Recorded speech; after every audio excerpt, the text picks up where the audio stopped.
I'm Lasan Georges and your host of TSX series and the Talk X series. I have a special guest. Karis is here. Hello. Hello. How are you? I'm good. How are you? Tell them. I'm good. How are you? This is Karis. Yeah, and she knows a lot about gin. We're both experiencing this together though. Yes. Right? Yes. We don't even know this. This is all about aged gin. So we talked about gins at first talk and it was like, okay, we got that. Easy peasy, you know. It was botanicals for the most part. We got that. When you start aging gin, it takes it up a whole nother level. Totally. Totally. Yes. It either elevates those botanicals, you're like, whoa, or it's like, whoa, it's all muted, you don't know what's happening. Yes. Stuff's going on. You're like, I don't know what just happened, but I think I like it. So that's what we're going to experience. Or you say, whoa, this is amazing. Yes, that's maybe that's what we're going to say. Karis is the more positive one. If you had noticed, I'm like, whoa, what did you just do to me? She's like, oh, I just loved you. Okay, so fine. Maybe we're going to love all of them. We're going to take a seat. Come on, let's have a seat. How's your day going? It's good. Yes. Yes. Well, or night, whatever it is now. Yes. It's a lovely night in Texas. It is. It's a warm. Well, it's actually cooled off. So yeah, now that the sun's gone down, it's cooled off. Yes, yes. It was a little unbearing. I was starting to like break out a serious sweat. But so, welcome. We are doing aged styles gin. Yeah, that's what we're doing. And I don't know if many of you have heard of the different styles of aged gin. There's lots of American barrel aged or barrel rested gin. It's often referred to as same difference. It's aged in oak. And it's really spectacular. So I thought we'd go back in time and do some maybe more historical aged gins and kind of how it came about without going into the history of it. So that's kind of what we're going to experience today. Woohoo! Excited? I'm really excited. Should we go for it? Yes. Okay. I love gin. So we're going to go. Yes, she loves gin. I'm starting to warm up to it, but I do love it. So we're going to go left to right, and you can see perhaps in the camera, I can't tell. It's pretty dark, but this has a little bit of color. Do you see the color?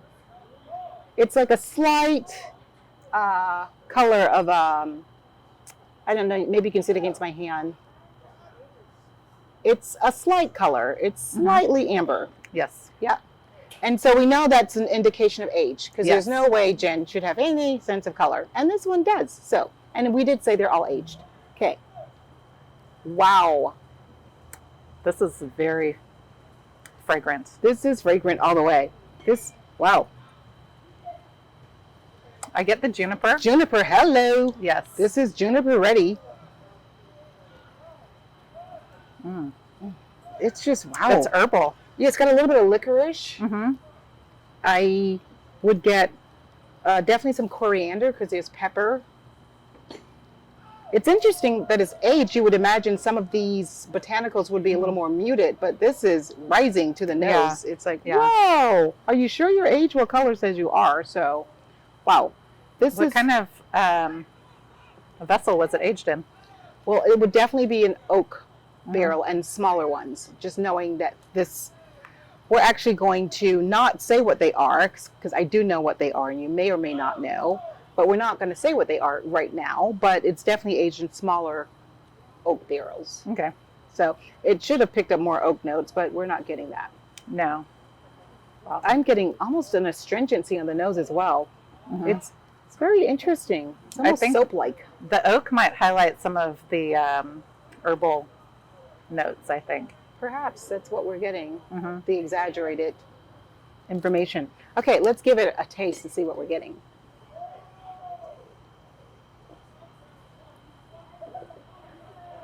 Whoa. That is coriander for sure. There's also, it's not as bad as the nose was killing me or scaring me. This is interesting. It's got peel, more like lemon peel. I don't get the lemon peel as much, but I do get a hint of sweetness and then the pepper. Oh, the pepper is fully there, but there is a faint bit of sweetness, I'd agree, and not sugar sweetness. It's almost like fruit sweetness. But I definitely get lemon rind. I get a little bit of ginger. There's almost black pepper, a little more coarse, and a white pepper softness. I also, this is crazy, zany. This is so intriguing. This is very interesting. You can imagine what this would be like if it was not aged. Yes. This would be like almost too aggressive. Yeah, I think so. It might be a TKO. I It might think- be yeah. knocked out. Yeah, I think that this would probably be over the top juniper. I think you're right. And I think aging it mellows it out so that people who are not quite Juniper forward fans. people might appreciate. Yeah. Yeah. It's interesting though. It's yeah. I like it. It takes a little getting used to because it's information that I'm not so familiar with in barrel rested gin or gin as a whole. But I think it's a keeper. I'm not minding this so much. I definitely like this. Yeah, you're like, oh, well, she definitely likes it, so it's done. It's decided. We like it. Yes, I'm with you. I am with you. It's complex where you can sit and think about, the flavor, the different botanicals, but it's not too complex that it overwhelms you. Right. It's more interesting. It's intriguing. It's bringing in the imagination, not like chasing you away. Yeah. I really dig this. Yeah. I think it's a go, and Karis has said so. So yes, it's a go. We don't know what it is yet. I haven't shared yet, but okay. I think we have to move on to the second one because they only continue to get better. So that is one that's aged. Oh, this definitely, you can see the color. Yeah, this is a little darker. Yes, this is very clearly aged. Okay. So nose. Oh, wow. This is a completely different nose. Yes. Completely different nose. Wow. And this has some alcohol on it because I can't put my nose that close without it burning. Here's higher alcohol.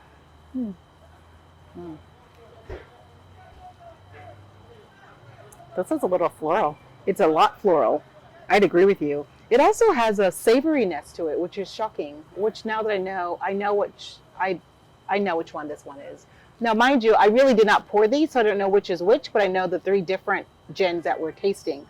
So I suspect I know exactly which one this one is. Because there's a savoriness to it. It's sweet, it's savory, almost like the ocean. It has a ocean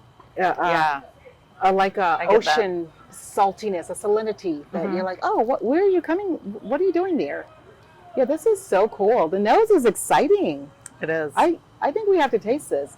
I want to keep smelling it because I'm getting new information. It's almost I feel like get a cinnamon. I definitely get like cardamom, cinnamon type thing. I even get orange peel. It's a pleasant, sweeter citrus than lemon. The longer I smell this, I feel like I'm smelling Christmas. Yeah, that potpourri, that medley of spices and all things fantastic and happiness. the good smells. Yeah, not the yes. Is there any bad smells to Christmas? I don't think so. There are some. Okay. If people go over the top with Okay. Well, let's give it a taste. Okay.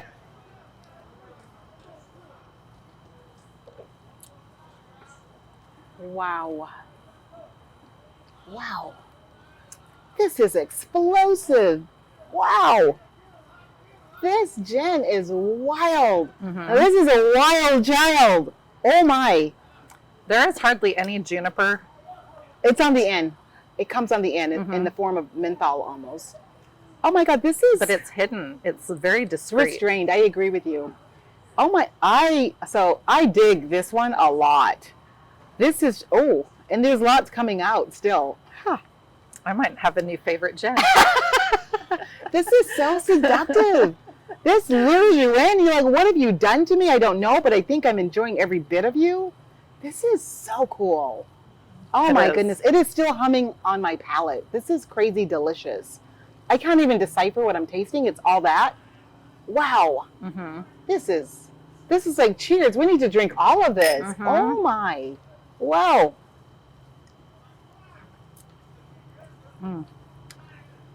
This is what I love about gin is that you can go from one bottle to another and they're completely different and you can pick out different elements to it, each of them. Yeah. And that's what's intriguing to me about gin. I love that. And I think the other thing for me, when they're aged, I think it seems as if the oak sort of highlights a lot of its compounds in a form of elegance, not in a form of fighting you or pressuring you with that palate note. It just sort of like rises it with a bit of weight. Yeah. This is so delicious. Yum, I know this one. Because you get a little bit of, it's salinity. It's that finish that just keeps humming. Yes. It's crazy. This is like forever delicious. Yes, to you. Oh my. I think this is a keeper for sure. Yeah. Wow. This might have to be a bottle I get from you. I think it just, yes, I have it, but I think I might just have to stock up. Wow, this is ingenious. Wow. You're going to have to stay tuned to learn all about it because I'm not doing history tonight, but I will follow up. Follow me on YouTube and I'll tell you the history. But this is outrageous. Okay, we're going for the third one. We're going in for the draw. Are we ready? All right. Okay, this is just as dark. It's not as dark, actually. Interestingly, this looks like the lightest of all three of them, doesn't it? So again, I am going to deduce the order because looking at the color, it's definitely got a light amber.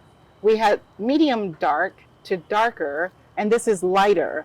So because I understand the styles we're tasting, they're all aged, one of which is slightly sweet because it's not truly a gin, it's kind of sort of a gin. So I suspect that might be this, hence why it's not so colored. Okay, colored with oak, that is, wood aging. Okay. Oh, this is completely different. Yes. I mean, they're literally all very different. Yes. I think that goes to be said about all three of them. They're all completely different on the nose. So we know that we have three different gins. We're not cheating on you. They're so different. There is just no way these could be the same. Like, no way. So this one definitely has citrus for me.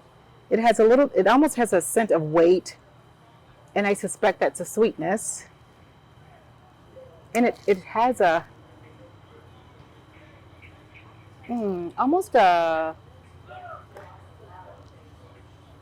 I might say orris root. There's a floral element to it, but almost in the dried form, like powdery. This is really quite exotic.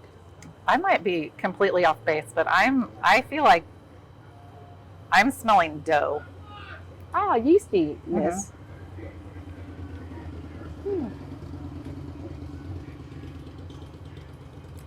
It might be the weight thing, because I get a weightiness, but I'm not sure it's dough, but I can appreciate that note. I love it. That's the thing about nosing. When you spend time paying attention to what you're smelling, you dig in, you just go in and you start discovering things. Not always the same, but it's pretty dang cool. I think we need to taste it. Yes. Yeah.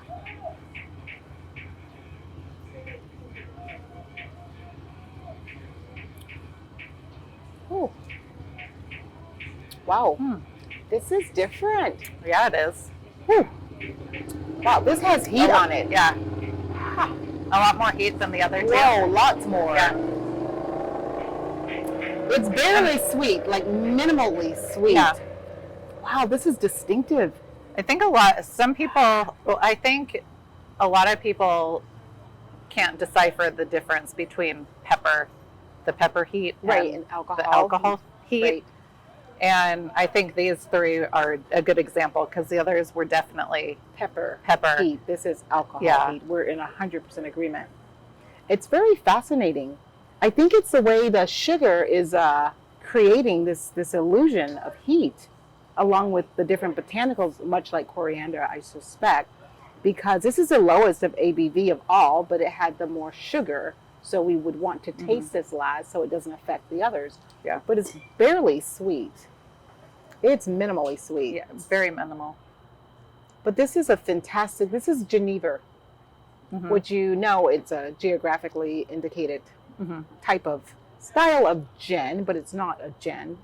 But this is fantastic. The reason it's not a gin is because the proof is not as high as required in the EU for it to be a gin. So it's a juniper, it's a flavored gin. It's like, wait, what? Isn't gin flavored? Yeah, but it's a flavored gin as a juniper. And can only be produced and made in Holland. So there you go. It can be bought in the U.S. because that's where we are and we're enjoying it. But yes, This is crazy. Yeah, it's different.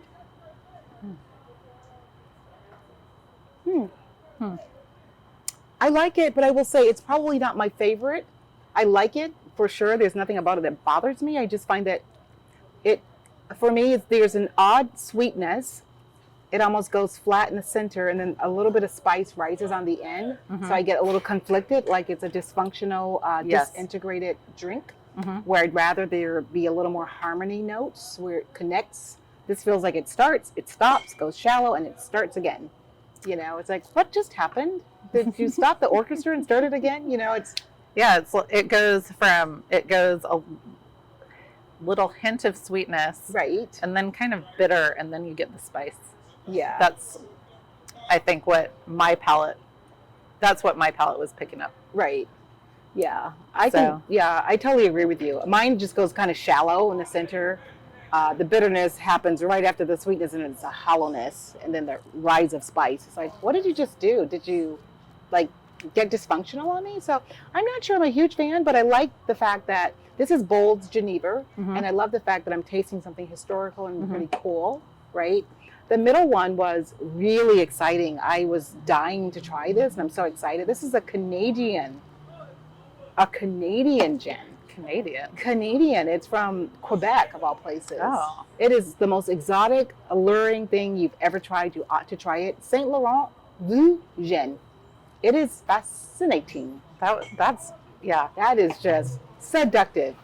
That's your seductress. Love all over that. Yeah.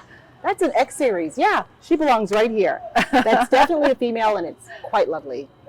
Yeah, you, Saint Laurent. Good job. Yes. And this one was most exotic, outrageous. This was Gin de Mahón from the Menorcan Islands in Spain. Oh. You're like, what? Yeah. Way deep history, laden in history. Crazy. Yeah. Very slow aging, beautiful process, which if you follow me on YouTube, you will get all the deets, but I'm not sharing that now. But that's our tasting for the evening. What did you think? If you wrapped all this up, what would you say to someone trying to understand aged gin? I enjoyed them very much so. 100%. And it's fascinating that they all come from different regions. Right. You know, who would have thought that gin came from Quebec? I know. You're like, what are you doing there? Although who would have thought we were making gin here in the U.S.? Fair enough. Okay. You know, when you think of gin, you think England and Holland and Finland. And, agreed. But yes, I had discovered aged gin probably 2 years ago, and I was fascinated by aged gin. What was your first aged gin? Do you remember? Oh, I want to say Frog Pond out in Dripping Springs. Right on. No. It was quite a bit. She tastes quite a bit. Treaty Oak. Oh, okay. The old Yopin, the old time, or the antique. Okay, yeah, that's pretty complex. Yes. And then we visited Frog Pond, and they just happened to have been aging some gin there. So I was hooked from then on. Right on. But their gin is a lot lighter or a lot darker than these. But I don't think it's as complex because I had their. I mean, it's delicious. Not nearly. You're not mistaken it, but this just has a layer of complexity. That gin de Mahón is outrageous. I mean, if you want to geek out on some gin that you've never had anything like it, it's gin de Mahón. That is the most exotic. Like, I don't know what just happened, but I still like you. I just don't know what you did to me. You know, it's one of those things. It's like you did something, but I can't go back. Right. So I really do think that's the most distinctive. But Saint Laurent Vieux Gin is all for me and you. Yes. Apparently, we love that. Well, and the way that the pepper notes and the other flavors come out, it's gorgeous. And hide the juniper almost. Juniper and the high proof. Yeah, you don't feel all that alcohol. You don't get the alcohol burn. You get the spicy tingle from the pepper. Yes, and I love that savory element in the end. It just hangs out and hangs out. You're like, am I on the seaside? I don't know, but I'm enjoying everywhere I am with this guy. And that's Saint Laurent, yes. Yeah, and you have one that's a little bit more, baking spice, and one that's a little bit more classic. Right, yes. Yeah. And then Bowls was, no doubt, it was definitely, I'm glad that I tried it, and I love the history behind Geneva. So I'm really happy with that. But if I had to choose 2 and 1, hello, 3, I'm glad I tried you. So with that, we're going to say thank you for your time. Thank you so much. We enjoyed having you listen to us, and hopefully you enjoyed it. We'll catch you next time, 2 weeks. We'll see you. Bye.